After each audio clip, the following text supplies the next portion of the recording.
School കുട്ടികളടക്കം ഒരുപാട് പേർക്ക് പാമ്പുകടിയേറ്റ വാർത്തകൾ നമ്മൾ കാണാറുണ്ട്. ഉടമസ്ഥർ സ്ഥലത്തില്ലാത്ത പറമ്പുകൾ മഴക്കാലത്ത് പ്രത്യേകിച്ച് കാട് പിടിച്ച് വിഷപ്പാമ്പുകളടക്കമുള്ള ജീവികൾക്കൊക്കെ ഒരു വിഹാര കേന്ദ്രമായി മാറാറുണ്ട്. ഇതിൻ്റെ ഏറ്റവും വലിയ ബുദ്ധിമുട്ട് അനുഭവപ്പെടുന്നത് അതിൻ്റെ അയൽവാസികൾക്കാണ്. എന്നാൽ നമ്മൾ പഞ്ചായത്തിലോ മറ്റോ ഒരു പരാതി കൊടുത്തു കഴിഞ്ഞാൽ ഇതിൻ്റെ ഉടമസ്ഥരില്ല എന്നുള്ള കാരണങ്ങൾ കൊണ്ട് നടപടിയെടുക്കാറില്ല. ഇപ്പോൾ ഹൈക്കോടതിയുടെ ഒരു പുതിയ വിധി വന്നിട്ടുണ്ട്. ഈ വിധി പ്രകാരം ഇത്തരത്തിലൊരു കംപ്ലൈൻറ്റ് പഞ്ചായത്തിന് ലഭിച്ചു കഴിഞ്ഞാൽ ഇതിൻ്റെ ഉടമസ്ഥനെ ഇത്തരത്തിലുള്ള പറമ്പിൻ്റെ ഉടമസ്ഥരെ കണ്ടു കിട്ടിയില്ലെങ്കിൽ കൂടെ അവരുടെ ഐഡൻറ്റിറ്റി അറിഞ്ഞില്ലെങ്കിൽ കൂടെ ഇതിനെതിരെ ഇമ്മീഡിയറ്റ് ആയിട്ട് നടപടി എടുക്കണമെന്നാണ് ഹൈക്കോടതി പറയുന്നത്. ഈ വിധിയെക്കുറിച്ചാണ് ഇന്നത്തെ വീഡിയോ. ഞാൻ അഡ്വക്കേറ്റ് സാജൻ ജനാർദ്ദനൻ. വീഡിയോയിലേക്ക് എല്ലാവർക്കും സ്വാഗതം.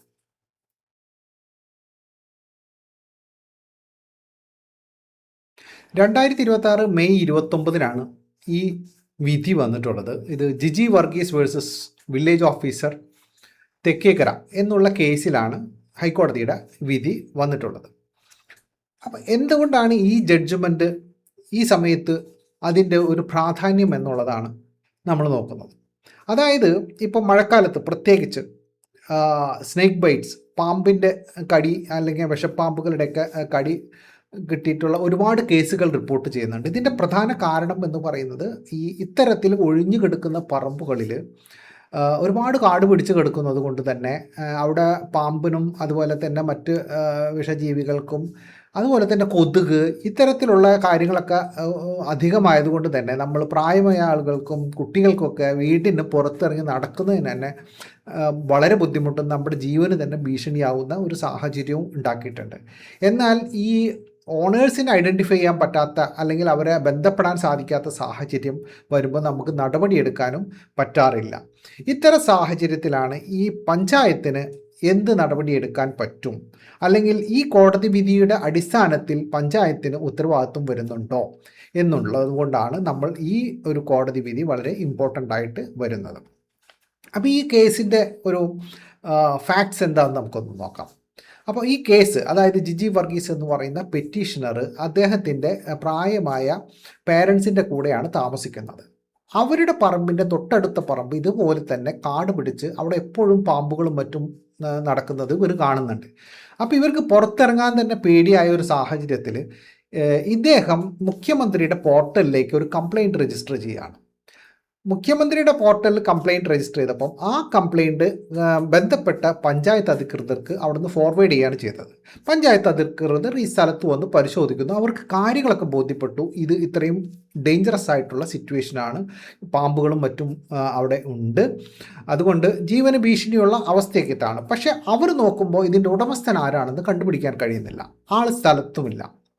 അതുകൊണ്ട് നടപടിയെടുക്കാൻ കഴിയില്ല എന്നാണ് പഞ്ചായത്ത് അധികൃതർ പറയുന്നത്. അവർ വില്ലേജ് ഓഫീസറുടെ ഒരു സഹായം കൂടെ തേടുന്നുണ്ട്. വില്ലേജ് ഓഫീസറും പറയുന്നത് അവർക്കും ഇദ്ദേഹത്തിനെ കുറിച്ച് അറിവില്ല എന്നുള്ളതാണ് പറയുന്നത്.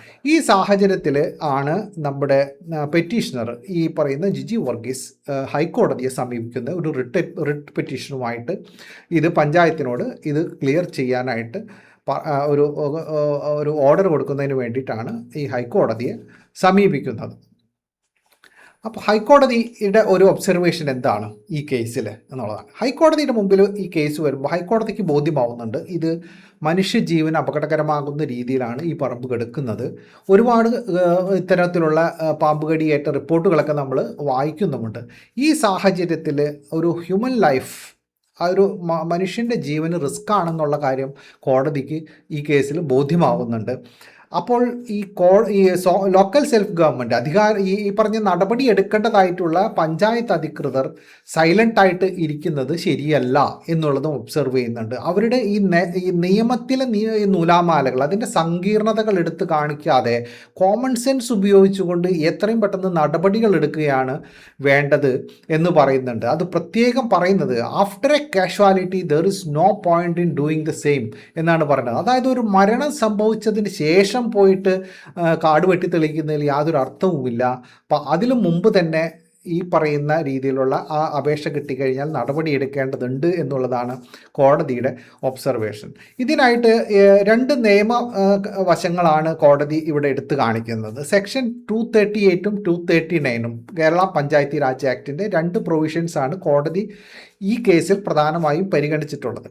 അപ്പോൾ ഈ സെക്ഷൻ 238 പറയുന്നത് അപകടകരമായ രീതിയിൽ നിൽക്കുന്ന വൃക്ഷങ്ങളും അതിൻ്റെ ഫലങ്ങളും ഒക്കെ എന്തെങ്കിലും വന്നിട്ടുണ്ടെങ്കിൽ പഞ്ചായത്തിന് ഒരു നോട്ടീസ്, ഇതിൻ്റെ ഓണർക്ക് നോട്ടീസ് കൊടുത്തുകൊണ്ട് അത് മുറിക്കാം. ഇനി അതല്ല, അത് ഒരു എമർജൻസി അല്ലെങ്കിൽ ഒരു അർജൻറ്റ് സിറ്റുവേഷൻ ആണ്, അത് എത്രയും പെട്ടെന്ന് വീണ് ആളുകളുടെ ജീവന് ഭീഷണി ഉണ്ടാകുന്നുണ്ട്, അല്ലെങ്കിൽ ആ വീടുകൾക്കോ മറ്റോ പരിക്ക് സംഭവിക്കാനുള്ള സാധ്യതകളൊക്കെ ഉണ്ടെന്ന് മനസ്സിലാവുകയാണെങ്കിൽ, അർജൻസി ഉണ്ടെന്നുണ്ടെങ്കിൽ ഈവൻ നോട്ടീസ് ഇല്ലാതെ തന്നെ പഞ്ചായത്തിന് ഇത് മുറിച്ചു മാറ്റാൻ, ഈ മരങ്ങൾ മുറിച്ചു മാറ്റാനുള്ള അധികാരം നൽകുന്നുണ്ട്. അതാണ് സെക്ഷൻ 238 പറയുന്നത്.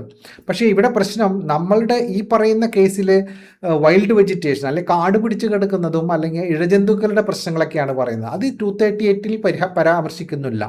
എന്നാൽ ഇവിടെ ആളുകൾക്ക്, ഓണർക്ക് നോട്ടീസ് ഇല്ലാതെയും അർജൻസി ഉണ്ടെങ്കിൽ ചെയ്യാമെന്ന് പറയുന്നുണ്ട്. 239 മറ്റ് കാര്യങ്ങൾ പറയുന്നത്. അതായത് ഒരു പബ്ലിക് ന്യൂസൻസസ് വരുന്ന സാഹചര്യത്തിൽ ഇൻസാനിറ്ററി കണ്ടീഷൻസ്, അതായത് ഇപ്പം ഒരു വളരെ മോശമായ സാഹചര്യം ഒരു പറമ്പിൽ ഉണ്ടാകുകയാണ്, ഒരു ഇൻഹൈജീൻ ആയിട്ടുള്ള, അല്ലെങ്കിൽ ഇപ്പോൾ സെപ്റ്റി ടാങ്ക് തുറന്നു വിടുക, അല്ലെങ്കിൽ വെള്ളം കെട്ടി നിന്ന് കൊതുക് വളരെയധികം ഉണ്ടാകുന്ന സാഹചര്യങ്ങളൊക്കെ വരുമ്പോൾ, വൃത്തിഹീനമായ സാഹചര്യം നമ്മുടെ അയൽവാസിയോ എവിടെയെങ്കിലും ഉണ്ടാക്കുന്നുണ്ടെങ്കിൽ അതൊരു പരാതി കൊടുത്താൽ പഞ്ചായത്തിൻ്റെ നടപടി എടുക്കാനുള്ള ഒരു പവേഴ്സ് കൊടുക്കുന്നുണ്ട് ഈ 239. അതേപോലെ തന്നെയാണ് വൈൽഡ് വെജിറ്റേഷൻ. ഇതുപോലെ കാട് പിടിച്ച് കിടക്കുക, അല്ലെങ്കിൽ റെപ്റ്റൈൽസ് അല്ലെങ്കിൽ പാമ്പുകളും മറ്റ് അല്ലെങ്കിൽ ഹാംഫുള്ളുള്ള ആനിമൽസ്, ഇതൊക്കെ ഇൻസെക്ട്സ് ഒക്കെ പെരുകുന്ന ഒരു സാഹചര്യം എവിടെയെങ്കിലും ഉണ്ടാവുക. അതുപോലെ തന്നെ ഡ്രിങ്കിങ് വാട്ടറിൻ്റെ സ്രോതസ്സായിട്ടുള്ള കുടിവെള്ള സ്രോതസ്സുകളിൽ ആരെങ്കിലും മലിനപ്പെടുത്താൻ ശ്രമിക്കുക, കന്നുകാലിയെ കുളിപ്പിക്കുക,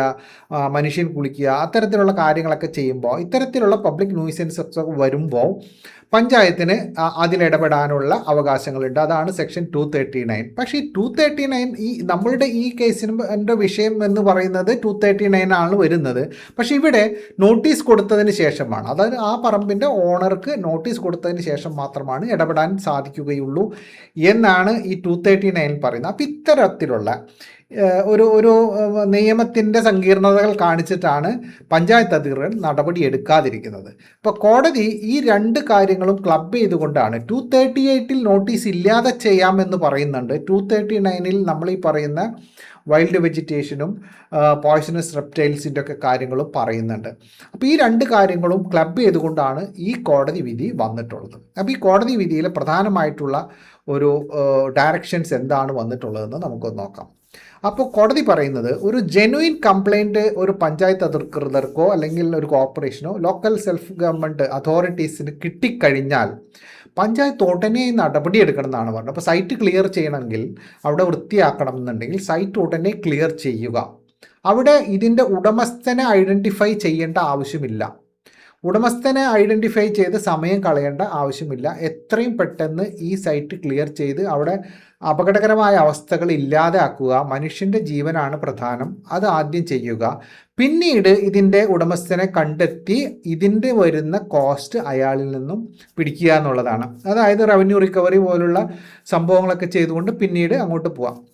അപ്പോൾ ഇവിടെ മറ്റൊന്ന് ആലോചിക്കേണ്ടത്, ഇത്തരത്തിൽ നമ്മളൊരു സ്ഥലം വാങ്ങിച്ചിട്ട് പുറത്ത് എവിടെയെങ്കിലുമൊക്കെ താമസിക്കുന്ന ആളുകളും മനസ്സിലാക്കേണ്ട ഒരു കാര്യം, ഇത്തരത്തിലൊക്കെ നടപടി വന്നു കഴിഞ്ഞാൽ പിന്നീട് വലിയ റവന്യൂ റിക്കവറി പ്രൊസീഡിങ്സിലേക്കൊക്കെ പോകാനുള്ള സാധ്യതകളുണ്ട്. അതുകൊണ്ട് നിങ്ങൾക്കൊരു സ്ഥലമുണ്ടെങ്കിൽ, നിങ്ങളവിടെ താമസിക്കുന്നില്ലെങ്കിൽ കൂടെ ആ സൈറ്റ് ക്ലിയർ ആക്കി ഇടേണ്ടത് ഉത്തരവാദിത്വം നിങ്ങൾക്കുണ്ട്. ഇത്തരത്തിലുള്ള നടപടികൾ ഇനി വരാൻ സാധ്യതയുണ്ട് ഇതിൻ്റെ ബേസിൽ.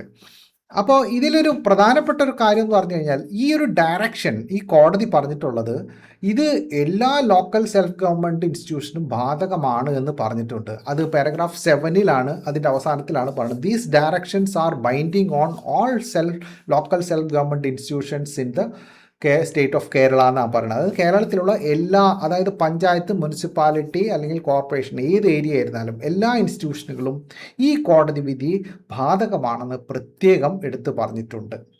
അപ്പോൾ അതുകൊണ്ട് തന്നെ ഇനി നമുക്കെന്ത് ചെയ്യാൻ കഴിയും? ഒരു സാധാരണക്കാരനെ സംബന്ധിച്ച് ഇനി ഇത്തരത്തിലുള്ള നമ്മുടെ അയൽപ്പക്കത്ത് ഉള്ള സ്ഥലങ്ങളൊക്കെ തന്നെ ഇതുപോലെ കാട് പിടിച്ച് കിടക്കുന്നുണ്ട്, അവിടെ ഒരു ഡേഞ്ചറസ് സിറ്റുവേഷൻ ആണെങ്കിൽ നമുക്ക് ചെയ്യാവുന്നത് നമുക്കതിൻ്റെ ഒരു ഫോട്ടോഗ്രാഫ്സോ മറ്റോ എടുക്കാം. അതിൻ്റെ വീഡിയോ ഒക്കെ റെക്കോർഡ് ചെയ്തിട്ട് നമുക്ക് വേണമെങ്കിൽ ഒരു പരാതി, ഡീറ്റെയിൽഡ് ആയിട്ടൊരു പരാതി നമുക്ക് കൊടുത്തുകൊണ്ട് അതിൽ നമുക്ക് ഈ കോടതി വിധി കൂടെ നമുക്ക് പരിഗണിക്കാം, അല്ലെങ്കിൽ അതിൽ റെഫർ ചെയ്യാവുന്നതാണ്.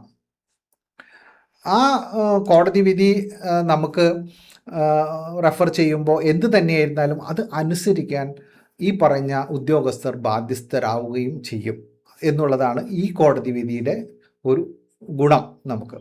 അപ്പോൾ ഇത്തരത്തിൽ എന്തെങ്കിലും കാര്യങ്ങൾ ബുദ്ധിമുട്ടുകൾ ഉണ്ടാകുന്ന സാഹചര്യത്തിൽ നമുക്ക് ഉടനെ തന്നെ ആക്ഷൻ എടുക്കേണ്ടതുണ്ട്.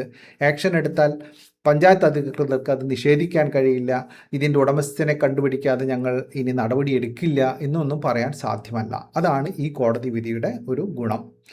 അപ്പോൾ ഈ ഒരു വീഡിയോ ആർക്കെങ്കിലും ഉപകാരപ്രദമാകും എന്ന് തോന്നുകയാണെങ്കിൽ നിങ്ങൾ ഷെയർ ചെയ്യാൻ മടിക്കരുത്. വീഡിയോ ഇഷ്ടപ്പെട്ടിട്ടുണ്ടെങ്കിൽ ലൈക്ക് ചെയ്യുക. നിങ്ങളുടെ അഭിപ്രായങ്ങൾ ഇതിൽ കമൻ്റായിട്ട് രേഖപ്പെടുത്തുക. അപ്പോൾ വീഡിയോ കണ്ടതിൽ വളരെ നന്ദി. Thank you for watching. അടുത്തൊരു വീഡിയോയിൽ നമുക്ക് വീണ്ടും കാണാം.